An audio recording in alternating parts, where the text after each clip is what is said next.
संत रविदास चमार थे। अच्छा। और जैसे ही वो एक दिन अपने जूते घिस रहे थे, इतने में एक ब्राह्मण आए, उनके साथ 5-7 जने थे। उन्होंने अपना जूता दिया, बोले रविदास मेरा जूता ठीक करो। उन्होंने जूता ठीक किया और पूछा कि ब्राह्मण देवता आप कहाँ जा रहे हो? बोले हम गंगा स्नान करने जा रहे हैं, आज पूर्णिमा है। तो उन्होंने एक दमड़ी डाली, तो उन्होंने बोला कि आप ब्राह्मण देवता आप एक काम करना, ये जो मेरी दमड़ी है ना, आप गंगा मैया को रविदास की तरफ से समर्पित कर देना। तो कोई बात नहीं, पंडित गए, पंडित जी ने स्नान किया और रवाना हुए। तब याद आया कि रविदास ने मुझे दमड़ी दी है। तो उन्होंने बोला कि ये गंगा मैया, ये रविदास की तुम्हारी दमड़ी तुमको अपने। इतने में तो देखते पीछे से आवाज आई कि रुको भैया रुको। गंगा मैया का हाथ बाहर आया और उसके अंदर से एक रत्न कंगन आया और बोला कि तुम ये जाके मेरे भक्त रविदास को दे देना। बोलने माँ ने तेरे को याद किया है। और वो पंडित तो ले तो गया, पर पंडित के मन में पाप आ गया।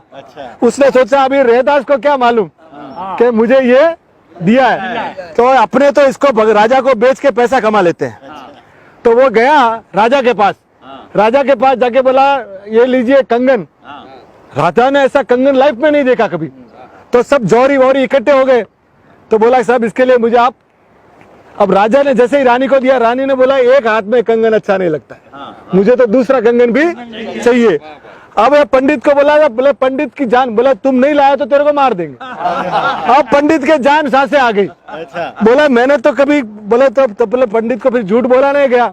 पंडित ने बोला भाई ये वाकया मेरे साथ है। तो महाराज भी चकित हो गए। तो पंडित महाराज इनके मंत्रीगण सब पहुंचे रविदास जी के पास और पंडित पड़ा पाँव में रविदास जी के कि मुझे बचा लो, ये लोग मुझे मार देंगे, आप दूसरा कंगन कैसे भी करके करा दो। तो उन्होंने बोला आप कोई चिंता मत करो।